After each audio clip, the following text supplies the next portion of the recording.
Fíjense, mis hermanos, algunas de las características de lo que es el urbanismo de una ciudad sostenible. Tres características les menciono. Una ciudad sostenible, el urbanismo tiene que ser que sus habitantes están comprometidos con el cuidado de la ciudad y el medio ambiente en su estilo de vida. 2. La calidad de la vida de los habitantes presenta niveles altos de satisfacción. Y 3. La planificación de la ciudad involucra a sus habitantes. Son las características de una ciudad sostenible. Los habitantes comprometidos con lo que es el bienestar de la ciudad, una planificación que involucra a los habitantes y una calidad de vida alta y satisfactoria de los habitantes en esa ciudad. Fíjense, mis hermanos, que esto parece muy moderno, pero saben, no es nada moderno, mis hermanos. Esto ya lo vemos en la Escritura desde Génesis mismo, como vamos a ver desde el momento en que Dios puso al hombre en el jardín del Edén. Y es que hablando, mis hermanos, de ciudades, uno de los libros que es crucial para hablar de ciudades, mis hermanos, y la reconstrucción de las mismas es el libro de Nehemías. Y esta es la serie de mensajes que vamos a empezar de aquí hasta que Dios nos lo permita. Una serie de mensajes sobre lo que es el libro de Nehemías. Y uno puede preguntarse, ¿por qué una serie de mensajes basado en este libro del Antiguo Testamento? Y puede haber varios motivos por ello. Pero uno de ellos, mis hermanos, es porque toca volver a reconstruir la obra que Dios empezó en medio de su pueblo.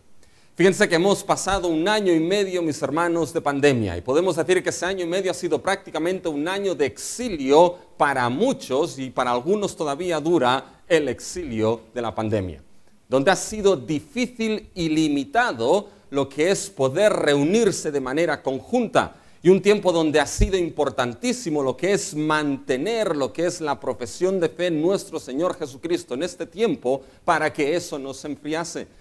Pero ahora Dios en su soberanía nos permite ya tener esa libertad para poder volver a congregarnos de manera conjunta como su pueblo.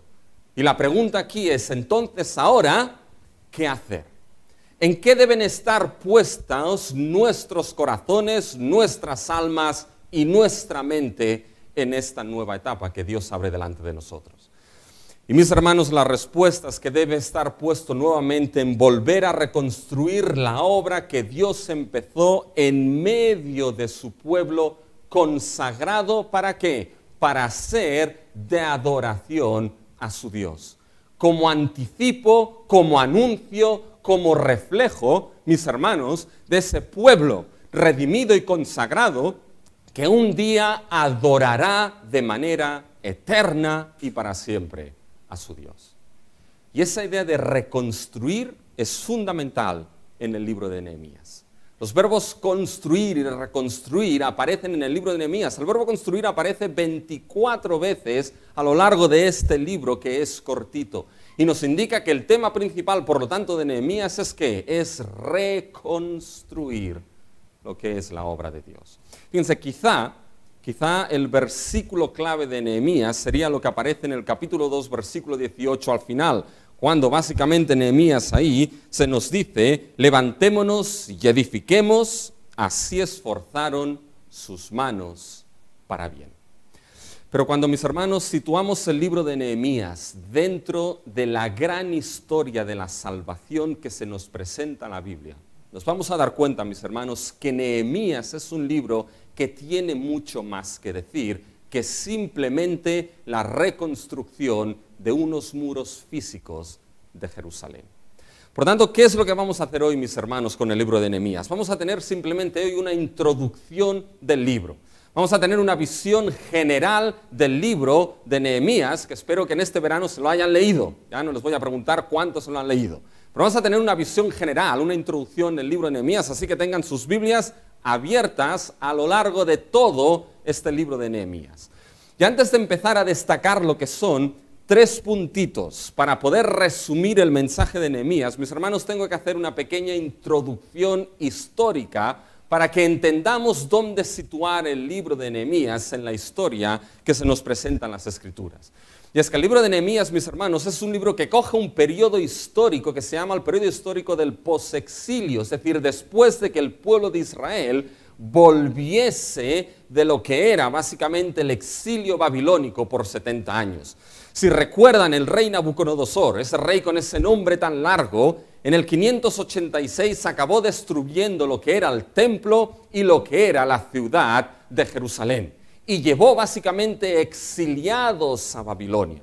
En ese periodo hubo 3 colonias de exiliados, uno que estaba en Egipto, otros que quedaron en Judá en una situación bastante precaria, y después una gran mayoría que fue llevado al exilio babilónico por 70 años. Y cuando cogemos, mis hermanos, desplegamos la historia bíblica, nos damos cuenta de que el exilio del pueblo de Dios no fue una casualidad en la historia, sino que el exilio del pueblo de Dios fue a consecuencia del pecado del pueblo delante de su Dios. Fue un acto de juicio de Dios hacia su pueblo, de juicio y de gracia, porque esto en cierta manera restauró ciertas cosas, no todas, pero ciertas cosas en Israel. Y es que el pecado, mis hermanos, y la deslealtad, el crimen de deslealtad e infidelidad a Dios, sí o sí, de una manera u otra, traerá consecuencias en la vida de uno. Y fíjense que el exilio, mis hermanos, para Israel fue el juicio a consecuencia de su pecado. Ya se lo anunció Dios en Deuteronomio. Si no hacéis estas cosas, os van a venir esas maldiciones, y la última va a ser, ¿qué? Ser sacados de vuestra tierra. E Israel fue sacado de la tierra prometida. Israel fue sacado de la ciudad misma de Dios. Israel fue sacado de la presencia misma de Dios en Jerusalén. Y eso, mis hermanos, fue un evento traumático en la historia de Israel. Quedó grabado en la conciencia de Israel. Ahora, en esta semana se ha estado recordando lo que son los acontecimientos trágicos que sucedieron el 11 de septiembre del 2001, la destrucción de las Torres Gemelas, y lo hemos estado viendo a lo largo de toda esta semana, que se ha estado recordando una y otra vez. ¿Por qué? Porque fue un evento traumático, mis hermanos, para lo que era el centro económico y el centro de poder de lo que era básicamente Occidente. Pues esto es básicamente el impacto traumático que tuvo la destrucción del templo y la destrucción de Jerusalén a mano de los babilonios para Israel. No solamente fueron sacados de su tierra, no solamente fueron sacados de la ciudad de Dios, no solamente fueron sacados de la presencia misma de Dios, sino que vieron, mis hermanos, como ese templo y como esa ciudad quedaba reducida a cenizas. Y lejos estaban de ella. Lo bueno, mis hermanos, es que la última palabra de Dios no sería palabra de juicio, sino que sería palabra de restauración. Y un Dios que es soberano, mis hermanos, que pone reyes y que quita reyes y que ordena los caminos de este mundo como Él tiene decretado, levantó con el tiempo, mis hermanos, otro imperio, el imperio medo-persa, y levantó un rey que se llamaba el rey Ciro, mis hermanos. Y ese rey Ciro, en el 538, decretó un edicto para que los exiliados pudiesen volver a su tierra. Y es que los persas, mis hermanos, tenían una política bastante liberal y pluralista en cuanto a lo que era la religión. Permitían que todo el mundo pudiese creer y adorar a los dioses que tuviesen y que quisiesen, mientras lo hiciesen a nivel privado y no molestasen a nadie. Eran bien liberales y pluralistas a nivel religioso, pero eran bien estrictos a nivel de los impuestos, mis hermanos. No dejaban pasar ni una. Fíjense que en cierta manera no hemos cambiado tanto en el día de hoy, mis hermanos. Y fíjense que entonces, gracias a esto, Israel, los exiliados en Babilonia, empezaron a volver. Y volvieron en 3 olas distintas. Una primera ola que volvió con lo que era Sesbazar, Zerubabel y Josué. Y ahí empezaron a reconstruir, ¿qué, mis hermanos? Empezaron a reconstruir el templo. Pusieron los fundamentos, reconstruyeron el templo, se cansaron por el camino y tuvo que venir entonces 2 profetas menores, ya tuvo que venir entonces Ageo y Zacarías y decirle, oye, esforzaros, empezar a reconstruir lo que es el centro de vuestra fe, ese templo. Después, más tarde, vino otra ola con Esdras, que Esdras, mis hermanos, ese sacerdote y escriba, empezó a establecer reformas espirituales en el pueblo de Dios, reformas para la consagración, la purificación, la santificación del pueblo de Dios. Y después de Esdras, unos años más tarde, ¿quién vino, mis hermanos? Vino Nehemías, que fue enviado por Dios desde Susa, la capital del imperio medo-persa, a Jerusalén con algo muy concreto, con la misión de reconstruir las murallas caídas de la ciudad. Fíjense que cuando vamos a Nehemías, este es el contexto histórico que se nos sitúa. Es un libro que es posexílico en el regreso del exilio, justo en el periodo histórico del imperio medo-persa. Fíjense en el capítulo 1, mis hermanos, en el versículo 1 de Nehemías. Palabras de Nehemías, hijo de Alcías: aconteció en el mes de Quisleu, en el año 20, estando yo en Susa, capital del reino. Susa, mis hermanos, era la capital del reino de ese imperio medo-persa.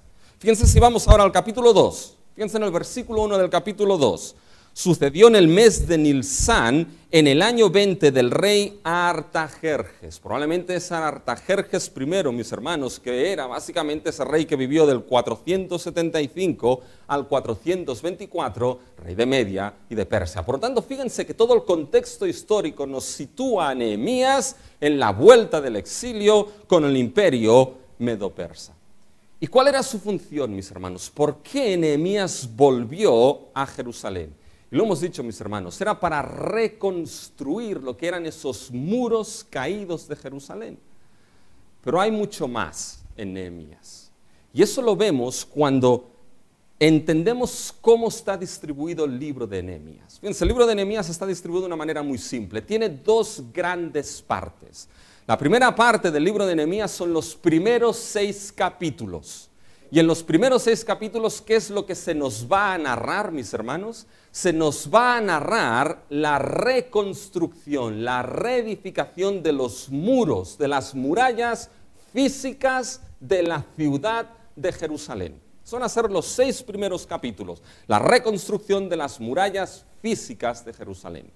Pero después los capítulos del 7 al 13, mis hermanos, lo que ahí nos vamos a encontrar es otro tipo de reconstrucción. Y ahí nos vamos a encontrar la reconstrucción de las murallas espirituales del pueblo de Dios. Los capítulos del 7 al 13, mis hermanos, nos vamos a encontrar que lo que allí se reconstruye, mis hermanos, es al pueblo que habitará en la ciudad reconstruida de Dios. Un pueblo reconstruido y restaurado para habitar en la ciudad restaurada y reconstruida de su Dios. En definitiva, ¿qué es lo que nos va a presentar Nehemías, mis hermanos? Nehemías nos va a presentar la reconstrucción, la reedificación de la ciudad de Dios y del pueblo que habita en esa ciudad de Dios.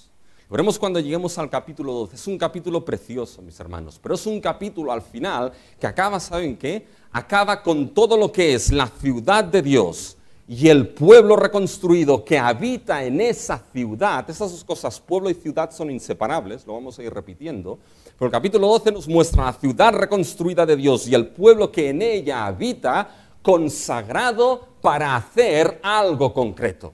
Reconstruido y consagrado para adorar al Dios que los ha salvado. Y ese va a ser, mis hermanos, el tema principal de Nehemías. Ahora bien, con esa introducción, ahora sí que podemos, mis hermanos, destacar esos 3 puntos que nos permiten resumir un poquito lo que es el mensaje de Nehemías. Y el primer punto es que la reconstrucción de las murallas físicas nos dan principios que nos enseñan, principios para la obra de Dios.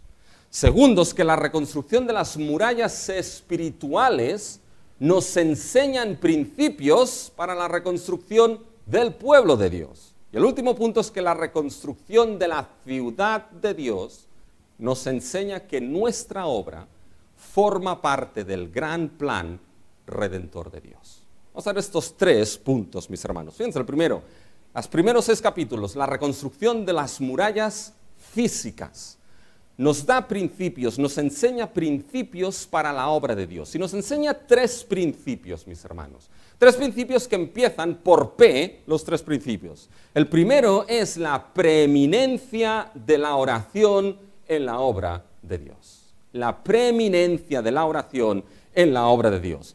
Fíjense, mis hermanos, que estos primeros 6 capítulos, como hemos dicho, se centran en lo que es la reconstrucción de los muros físicos de Jerusalén. Y fíjense que esta era la carga central, era la carga que Nehemías tenía en su corazón y que movió a Nehemías. Fíjense en algunos ejemplos. Miren el capítulo 1, los versículos 3 y 4. Fíjense la carga que aparece ahí. Y me dijeron, el remanente, los que quedaron de la cautividad allí en la provincia, están en gran mal y afrenta, y el muro de Jerusalén derribado y sus puertas quemadas a fuego. Cuando oí estas palabras me senté y lloré, e hice duelo por algunos días, y ayuné y lloré delante del Dios de los cielos. Fíjense, mis hermanos, en el capítulo 2, fíjense en el versículo 3. Y dije al rey, para siempre viva el rey. ¿Cómo no estará triste mi rostro cuando la ciudad, casa de los sepulcros de mis padres, está desierta y sus puertas consumidas por el fuego?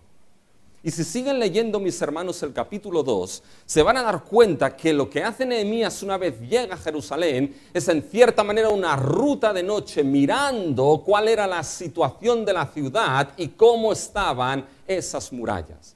Y lo que es básicamente los términos muros y ciudad se repiten a lo largo de este capítulo. Fíjense el versículo 13 del capítulo 2. Y salí de noche por la puerta del valle hacia la fuente del dragón y a la puerta del muladar y observé los muros de Jerusalén. Piensa ahora al versículo 14. Pasé luego a la puerta de la fuente y al estanque del rey, pero no había lugar por donde pasase la cabalgadura en que iba. Y subí de noche por el torrente y observé el muro. Fíjense ahora, mis hermanos, en el versículo 17. Les dije, pues, vosotros veis el mal en que estamos, que Jerusalén está desierta y las puertas consumidas por el fuego. Venid y edifiquemos el muro de Jerusalén. Cuando fíjense, mis hermanos, que esta era la carga de Nehemías. Reconstruir los muros de esa ciudad. Y si se dan cuenta, muros y ciudad, mis hermanos, van de la mano en esa historia. ¿Por qué? Porque hay algo que debemos entender y que no podemos perder de vista. Y esos temas se irán repitiéndose y saliendo a lo largo, mis hermanos, de la exposición de ese libro. Pero muros y ciudad, fíjense que van de la mano. Para reconstruir la ciudad debían reconstruirse los muros de esa ciudad. ¿Por qué?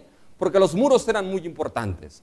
Porque en aquel tiempo, mis hermanos, sabía lo que eran las ciudades y lo que eran las villas. ¿Y saben cuál era la diferencia entre una ciudad y una villa, mis hermanos? La diferencia es que las villas no estaban amuralladas, no tenían murallas, mis hermanos.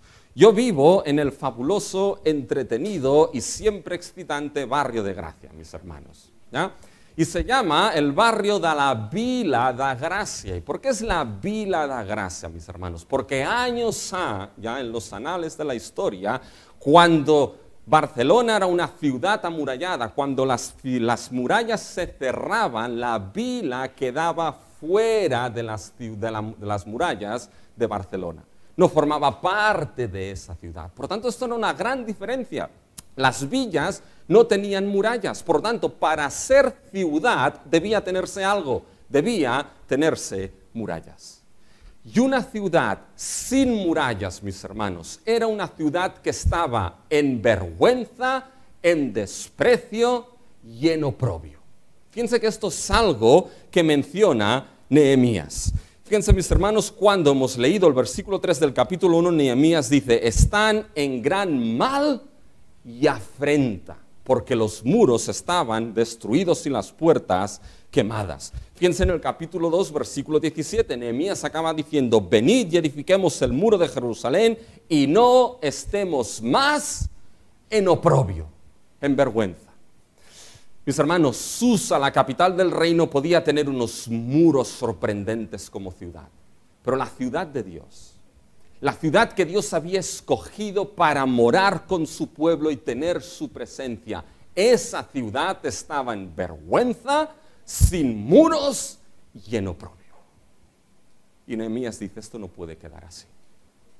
Pero es que una ciudad sin muros tenía otro problema, mis hermanos, porque los muros eran defensivos, los muros eran salvíficos, los muros protegían a los ciudadanos de esa ciudad, mis hermanos.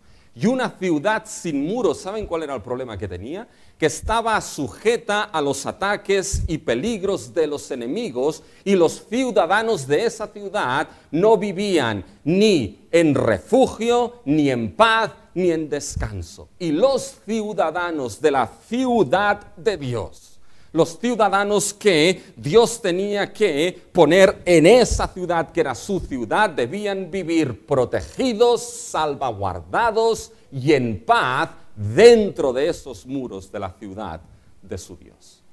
Por tanto, cuando Nehemías va a reconstruir, mis hermanos, está reconstruyendo muros de salvación en esa ciudad. ¿Y cómo lo hace Nehemías? ¿Sabe cómo empieza, mis hermanos? La oración es vital. Y si se dan cuenta en el libro de Nehemías, la oración enmarca y rellena todo el proceso constructor en el libro de Nehemías.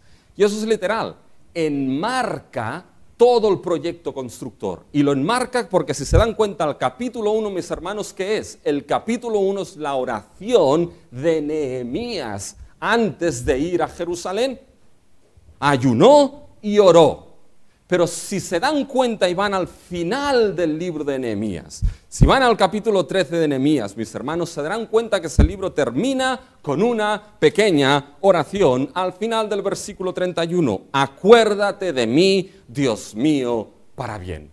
Toda la obra constructora de Nehemías, mis hermanos, enmarcada dentro de lo que es la oración, de principio a fin. ¿Por qué, mis hermanos?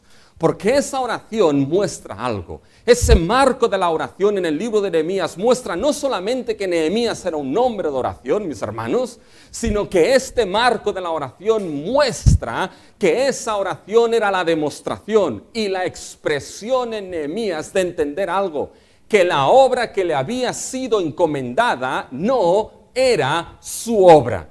Era primera y últimamente la obra del Dios que lo mandó a Jerusalén. Esa oración, mis hermanos, era una demostración de lo que era una dependencia absoluta del Dios de esa obra. No de él mismo, sino del Dios que lo encomendó.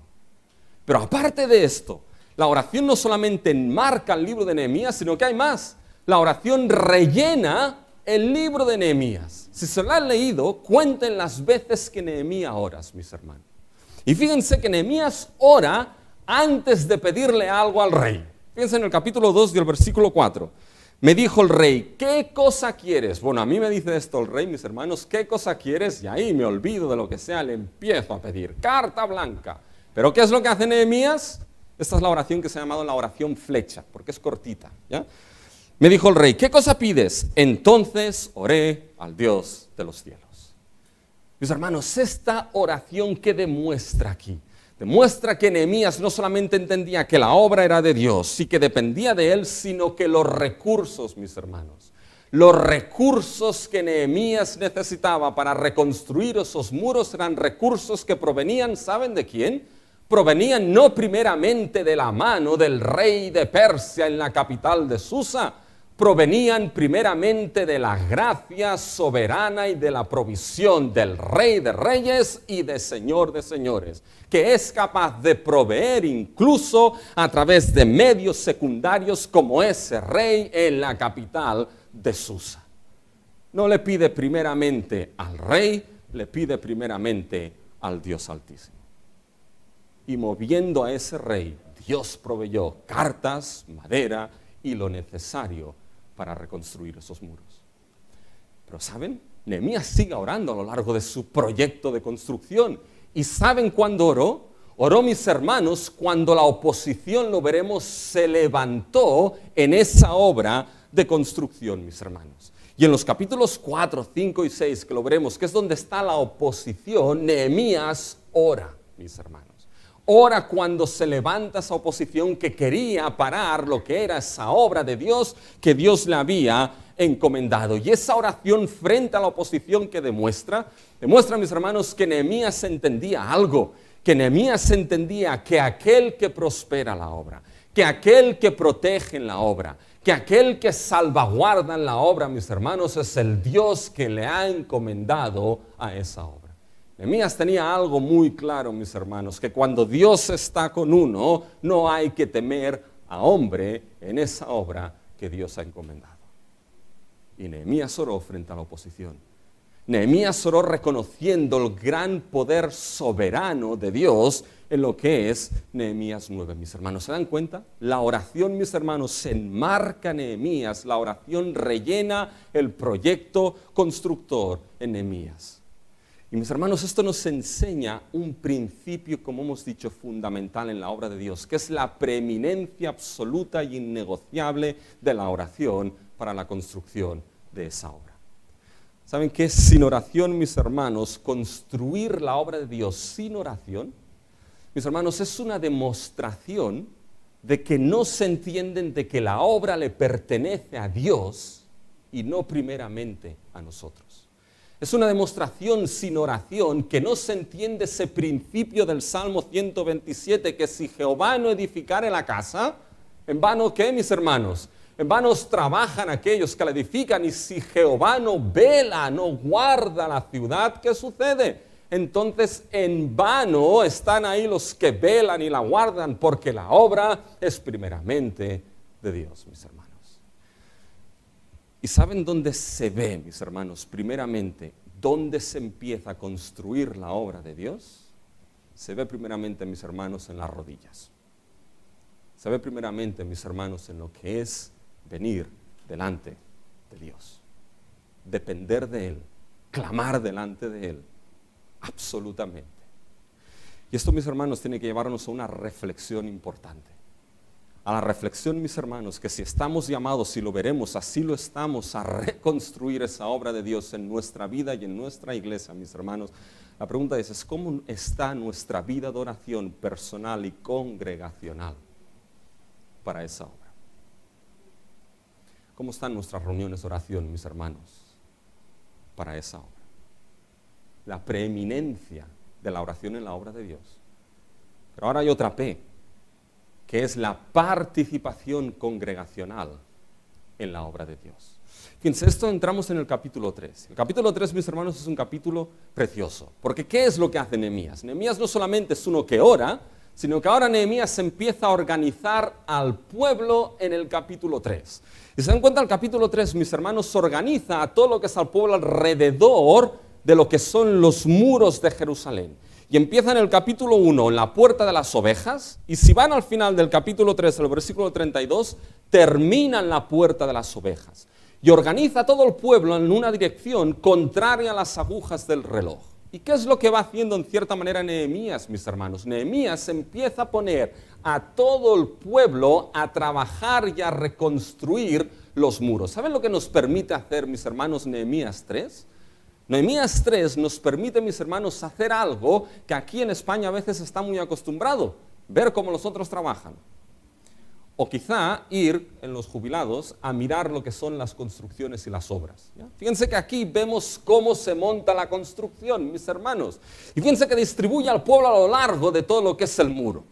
Y fíjense que qué es lo que nos enseña esto de Nehemías 3, mis hermanos. Nos enseña un principio básico e importante. Nos enseña que lo que es la obra de reconstrucción, de reedificación de la ciudad de Dios, mis hermanos, es el privilegio y responsabilidad congregacional de todo el pueblo implicado en esa obra, mis hermanos. Que el pueblo de Dios tiene el gran privilegio y tiene la gran responsabilidad, mis hermanos, de poder participar en la reconstrucción de esa obra. Es una participación congregacional, ya verán, de casi todo el pueblo. Y el pueblo, cuando Nehemías le dijo, levantémonos y edifiquemos, se nos dice que así esforzaron sus manos, ¿para qué? Esforzaron sus manos para bien. Ya llegaremos a esto, pero ese bien, mis hermanos, es de suma importancia. Una participación congregacional. Y fíjense que casi no se deja a nadie afuera. Estaban los sacerdotes, estaban también los diferentes hijos de las familias, pero fíjense, mis hermanos, en el versículo 12, ¿qué es lo que se menciona? Junto a ellos restauró Salum, hijo de Jalojes, gobernador de la mitad de la región de Jerusalén, él, fíjense ahora, con sus hijas. Es el único lugar donde se menciona, mis hermanos. Pero aquí las señoras no quedaron fuera en la reconstrucción del muro, mis hermanos. Porque esa participación es un privilegio, una responsabilidad sin distinción dentro del pueblo de Dios. Y fíjense, ese es exhaustivo. Aquellos que estaban reconstruyendo, que eso es lo que me gusta a mí también. ¿Saben a quién menciona también Nehemías? Y aquí la Biblia. Menciona incluso a aquellos que no trabajaban. Porque al verlos, haylos, mis hermanos. Y fíjense cuando vamos al versículo 5 del capítulo 3. E inmediato a ellos restauraron los teoquitas, pero sus grandes no se presentaron para ayudar a la obra de su Señor.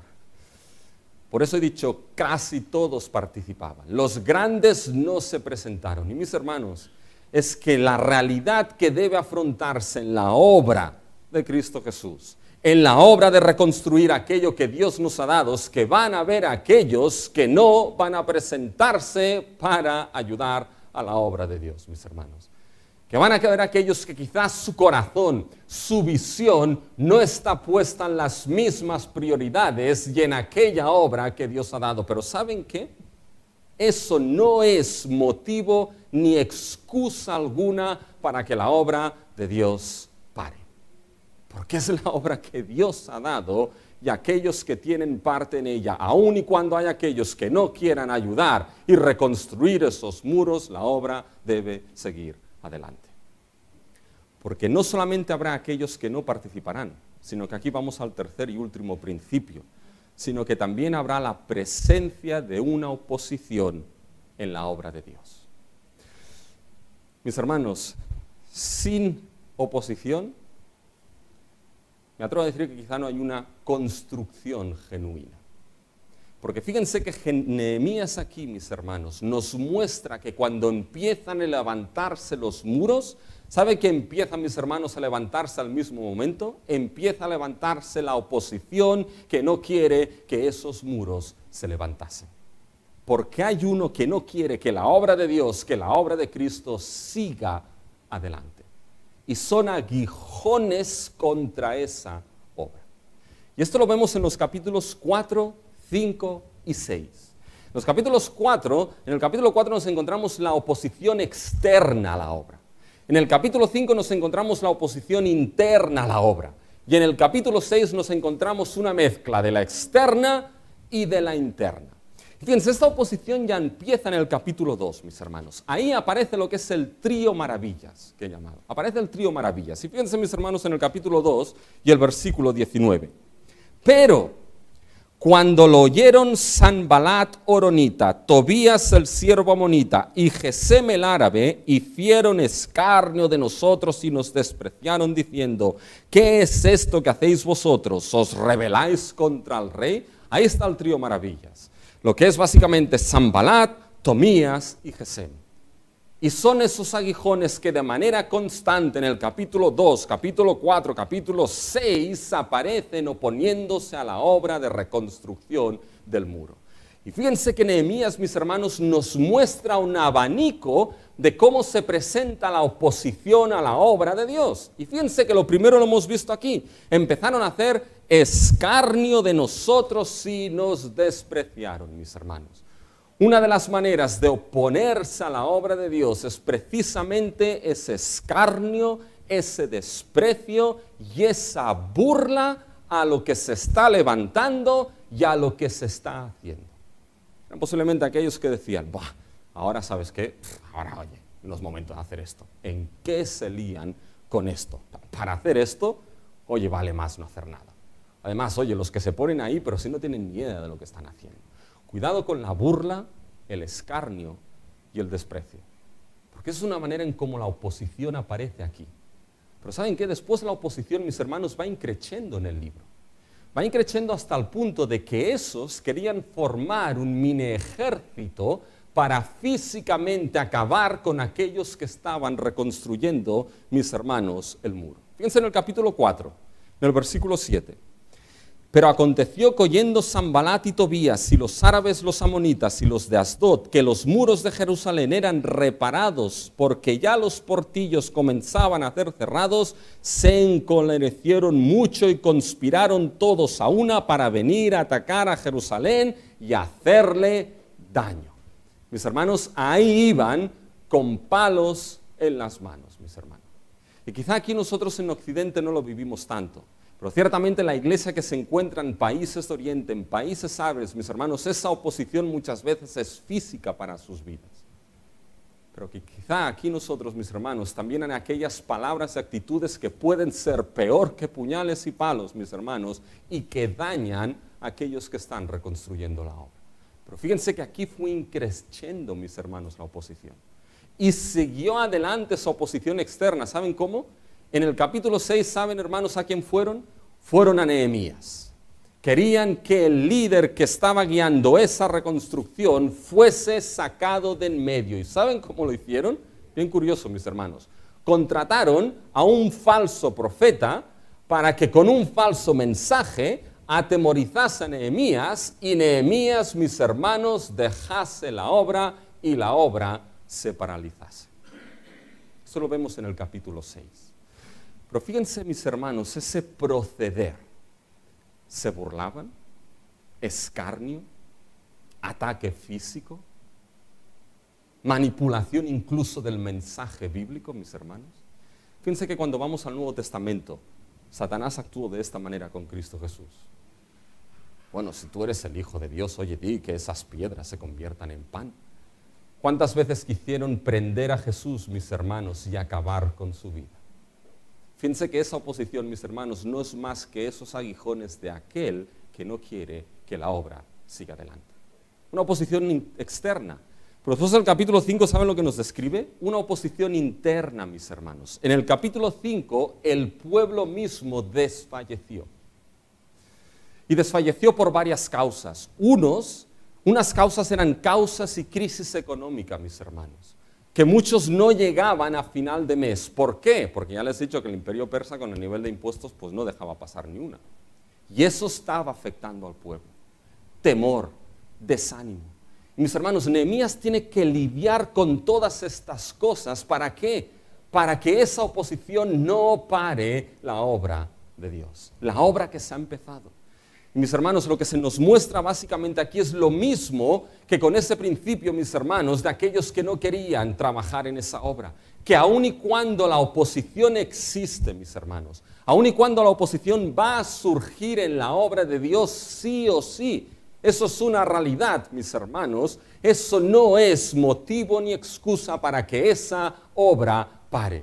Y Nehemías, ¿qué es lo que hace? Lo vamos a ver, pero Nehemías, mis hermanos, lo que hace es resiste y combate a lo que es esa oposición en lugar de dejar la obra. ¿Y cómo lo hace? Lo hemos visto. Lo hace primeramente con la oración, pero comunicando al pueblo algo vital, comunicando al pueblo de que esa obra que han empezado, de que esa obra en la cual están trabajando es la obra de Dios y Él y no otro será el que los prosperará hasta el fin.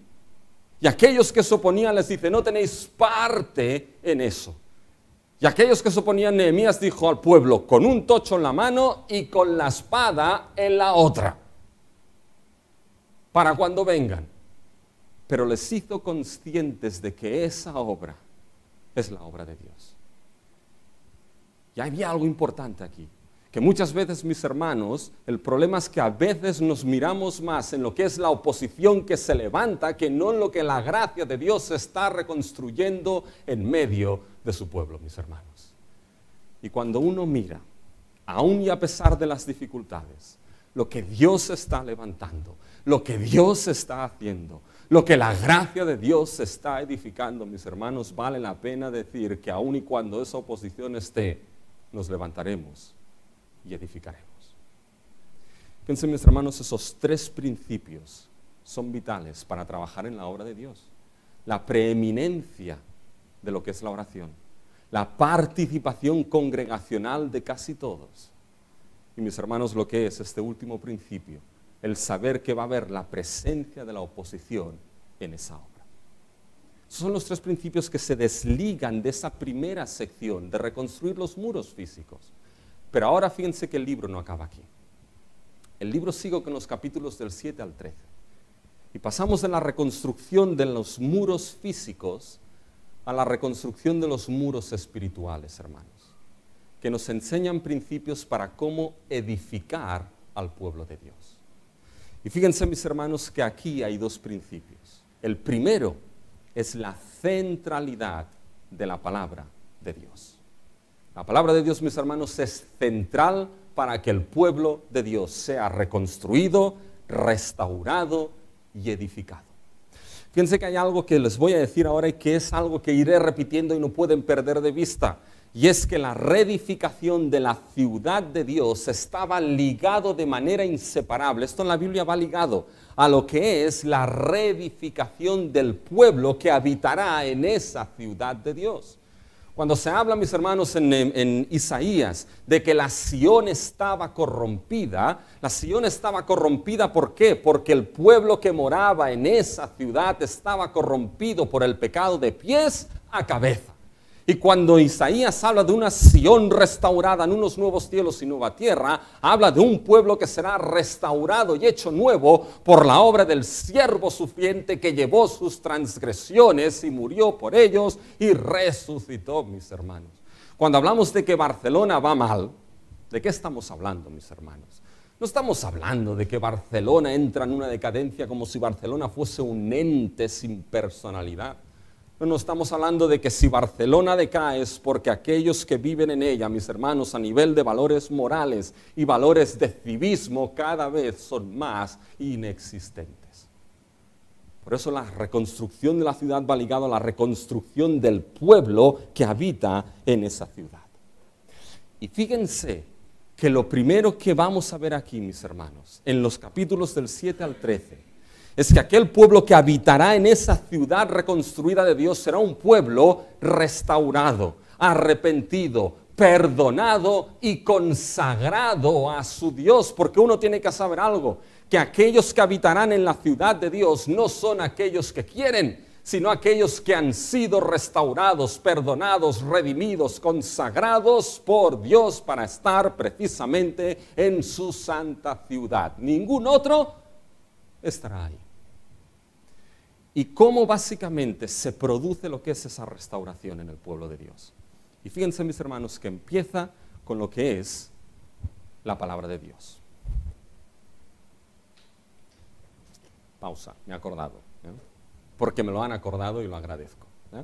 Pero fíjense, mis hermanos, que cuando vamos a Nehemías, fíjense que en Nehemías, lo que queda en el centro del libro, ¿saben lo que queda en el centro del libro de Nehemías, mis hermanos? En la estructura literaria del centro de Nehemías, quedan los capítulos del 8 al 10. Y si se dan cuenta, mis hermanos, en el capítulo 8, ¿qué es lo que nos encontramos ahí? Nos encontramos la exposición, explicación, escucha y entendimiento de la palabra de Dios. Nos encontramos, mis hermanos, cuando Nehemías fue puesto en un púlpito de madera. ¿Y qué es lo que hizo? Expuso, explicó la palabra de Dios al pueblo y el pueblo hizo el esfuerzo de entender y de escuchar esta palabra, mis hermanos. Fíjense, lo vemos en el capítulo 8. Vamos a leer algunos versículos de ahí. Fíjense en el capítulo 8 y los versículos, mis hermanos, el versículo 7, por ejemplo. Y los levitas Jesúa, Bani, Serabías, Jamín, Acub, Sebatai, Jodías, Maasía, Kelita, Zarías, Jozabed, Hanán y Pelai hacían entender al pueblo la ley y el pueblo estaba atento a su lugar y leían en el libro de la ley de Dios claramente y ponían el sentido de modo que entendiesen la lectura.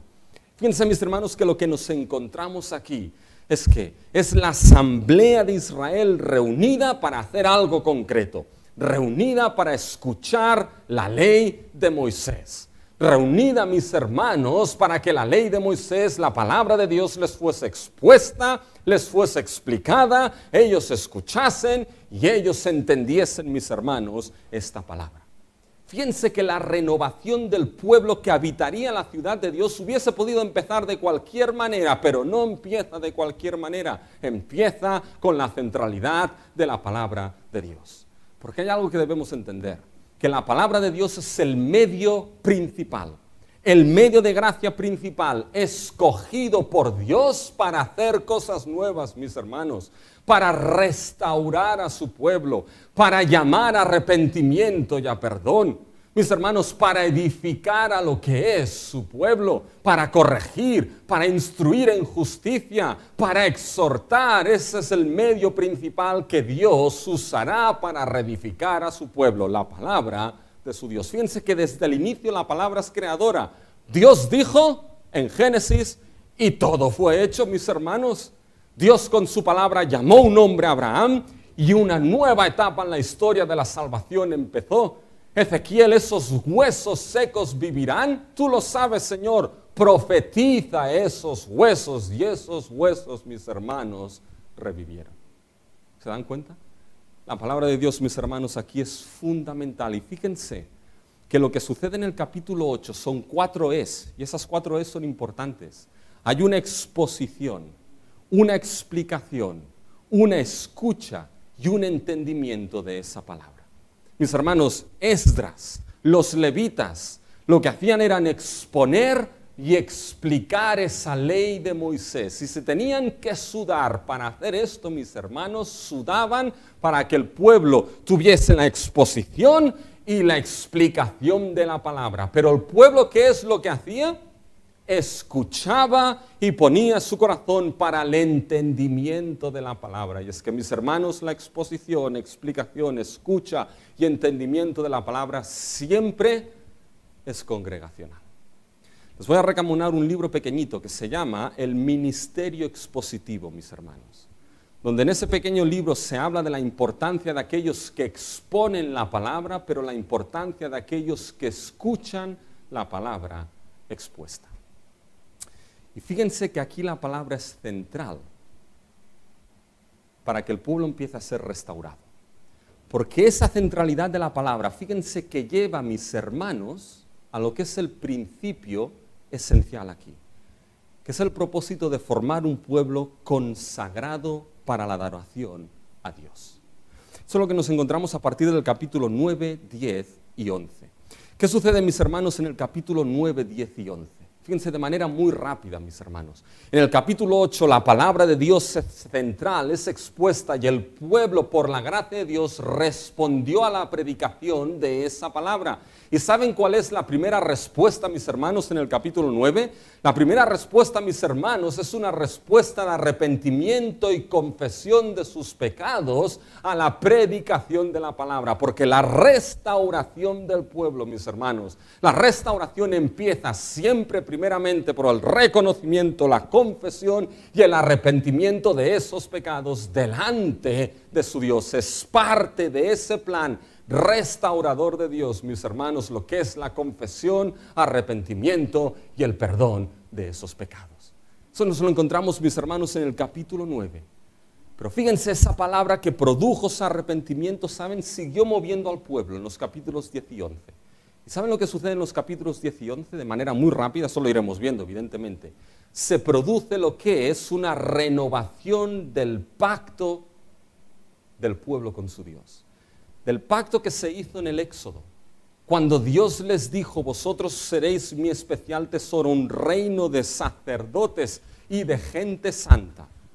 Ahora, mis hermanos, el pueblo, por la palabra de Dios, arrepentido y confesando sus pecados delante de Dios, es vuelto a su Dios, mis hermanos, en esa relación de pacto, con una vida de devoción a su Dios. Es decir, son vueltos a la identidad de lo que eran, un pueblo redimido, un pueblo adquirido, ¿para qué? Para anunciar las virtudes de aquel que los salvó y que los redimió, mis hermanos. En definitiva, ¿qué produjo la palabra de Dios? ¿Qué es lo que produjo? ¿Saben lo que produjo? Produjo, mis hermanos, un avivamiento dentro de ese pueblo, mis hermanos. Y eso nos enseña algo, mis hermanos, que la centralidad de la palabra de Dios es innegociable para la restauración y edificación del pueblo de Dios. Si la palabra no está, Si la Biblia no está, mis hermanos, no va a haber un llamado genuino a ese arrepiéntete de tus pecados y cree en Cristo Jesús. No va a haber un llamado genuino y bíblico de lo que Cristo mismo dijo, arrepentíos y creed en el Evangelio del reino. Si la palabra no está, no va a haber una edificación profunda y bíblica como Dios determina de su pueblo, una formación de Cristo en aquellos que son su pueblo. Si la palabra no está, si quitamos la palabra, si ponemos bozal a la palabra, si hacemos light la palabra, mis hermanos, lo que sufrirá será primeramente el pueblo y la obra de Dios que es edificada en medio del pueblo. Y fíjense, mis hermanos, que esa palabra movió a confesión, a arrepentimiento y al pueblo a volverse en devoción al pacto con Dios. ¿Y saben qué es lo sorprendente? Cuando llegamos al capítulo 12, mis hermanos, que en el capítulo 12, ¿saben lo que nos encontramos ahí? Nos encontramos un montón de nombres, mis hermanos, pero lo precioso ahí es que nos vamos a encontrar una procesión de lo que son los sacerdotes, que empiezan a ir en procesión con música, mis hermanos, por ambos lados, dos procesiones por esa ciudad restaurada que se van a encontrar, ¿saben dónde? Esas dos procesiones, en el templo mismo, la presencia de Dios. ¿Y saben qué es lo que ahí va a suceder? Esas dos procesiones y todo el pueblo restaurado delante de la presencia de Dios en el templo, mis hermanos, explota en un servicio de adoración y de alabanza a su Dios. ¿Y qué es lo que nos muestra eso al final de Nehemías? ¿Saben lo que nos muestra, mis hermanos? Que el proyecto de construcción de Nehemías, de todo el libro, mis hermanos, es reconstruir una ciudad con su pueblo que habita en ella, la ciudad de Dios, para que ese pueblo restaurado sea restaurado para su propósito principal, adorar en consagración a su Dios, mis hermanos. Ese es el proyecto en Nehemías y ahí es donde encaja, mis hermanos, nuestra obra como pueblo de Dios.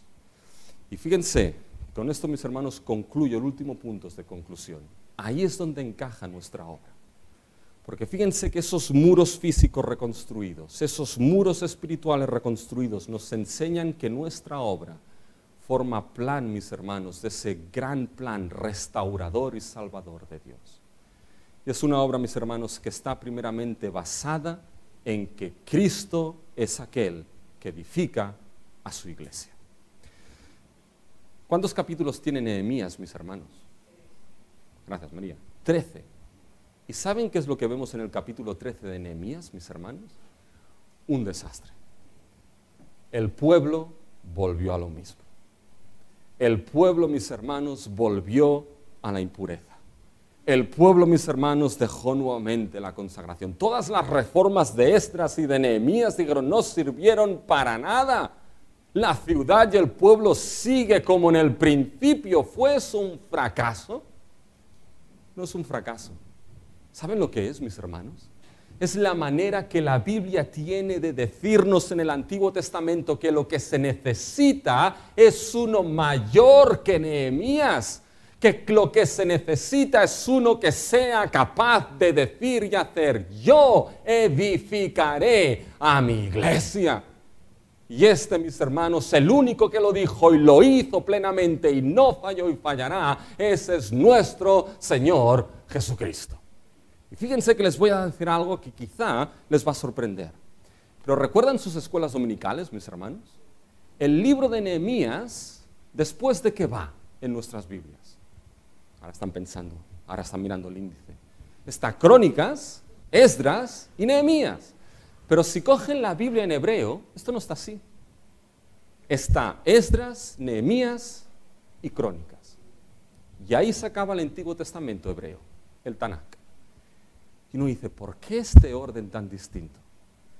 Esto es importante, mis hermanos. ¿Saben cómo empieza el primer libro de Crónicas? Empieza por Adán, al inicio de todo.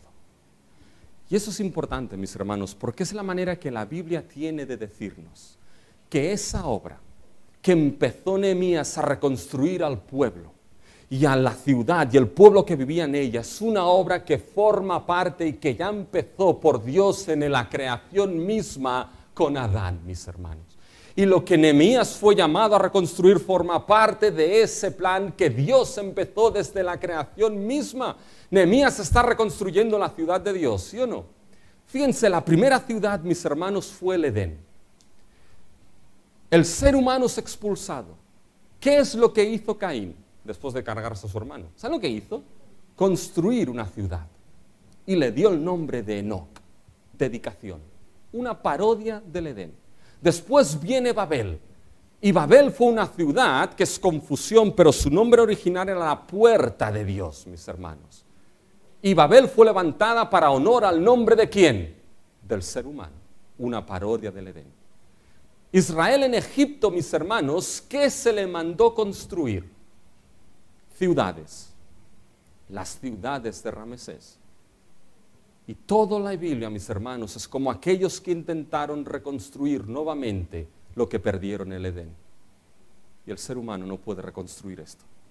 Dios llamó a un hombre, Abraham. Lo envió a una tierra, mis hermanos. Y ese Abraham que iba por la tierra, Hebreos nos dice, buscaba que la ciudad que no estaba construida por manos de hombres, sino que Dios era su constructor y arquitecto. Israel fue puesto en Jerusalén como esa ciudad de Dios, pero una Jerusalén, mis hermanos, la cual estaba corrompida por un pueblo corrompido y tiene que ser restaurada. Y mis hermanos, llega aquí aquel que dijo, yo edificaré mi iglesia. Y Cristo, que es el templo, purificó el templo como indicación de decir, yo soy el templo, pero es que este pueblo necesita ser restaurado. Jesús lloró sobre Jerusalén, ¿cuántas veces he querido reunir a tus hijos y tú no has querido? Mis hermanos, Cristo no estaba para restaurar esa Jerusalén física, sino para algo mucho mayor. ¿Y saben cómo empezó Cristo a restaurar lo que es la ciudad de Dios? Mis hermanos, Cristo dio su vida. Nuestro Señor dio su vida para santificar a un pueblo, para, mis hermanos, salvarnos. Y cuando el Espíritu llegó en el nuevo pacto, el Evangelio llega a todas las naciones. ¿Y qué es lo que el Evangelio de Cristo hace? Sigue llevando ciudadanos de la ciudad de Dios, salvándolos de sus pecados, perdonándolos uno tras otro, uno tras otro, uno tras otro, hasta que, mis hermanos, llegamos al final de la historia bíblica. Y llegamos a Apocalipsis. Y con esto cerramos. Fíjense, mis hermanos, en Apocalipsis. Vayan a Apocalipsis. El último capítulo, el capítulo 21, versículos 1 al 3. Vi un cielo nuevo y una tierra nueva, porque el primer cielo y la primera tierra pasaron y el mar ya no existía más. Y yo, Juan, vi la santa ciudad, la nueva Jerusalén, descender del cielo de Dios. Y fíjense ahora la descripción, dispuesta como una esposa ataviada para su marido. Describe la ciudad con una imagen de una esposa. Esto es imagen para la iglesia de Cristo Jesús. Y es que, mis hermanos, la ciudad que Dios está reconstruyendo, que Cristo edifica, mis hermanos, es esa ciudad de ese templo de piedras vivas, mis hermanos, que algún día, redimidos y consagrados por la sangre del Cordero, habitaremos en esa Jerusalén celestial, mis hermanos, en esa nueva creación, en ese cielo donde las puertas de la nueva Jerusalén, ¿saben qué? No se cerrarán. ¿Saben por qué? No para que entre quien quiera, sino porque, mis hermanos, ya no habrá enemigos, muerte, dolor y pecado. Y ahí viviremos seguros, consagrados a nuestro Dios. Ese es donde nos lleva Nehemías. Y ahí es donde nuestra obra, mis hermanos, como iglesia encaja. Por lo tanto, mis hermanos, si hay algo que debemos reconstruir, mis hermanos, y por la gracia de Dios se lo pido, debemos, mis hermanos, orar que la Biblia sea central en nuestra vida y en nuestra iglesia. Debemos levantarnos y edificar para clamar, anunciar y predicar que Cristo siga llevando a esos ciudadanos de su pueblo en arrepentimiento y en perdón, siga añadiendo y salvando almas para esa Jerusalén celestial y siga santificando nuestras vidas para ser consagrados para la adoración de nuestro Dios. Si hay algo que debemos edificar, es esto, mis hermanos. Y deseo que el libro de Nehemías sea precisamente, en la gracia de Dios, de edificación para eso nosotros. De tal manera que podamos decir, hermanos, levantémonos y edifiquemos, y se pueda decir de piedra de ayuda, así esforzaron sus manos para bien. Dios nos bendiga, mis hermanos.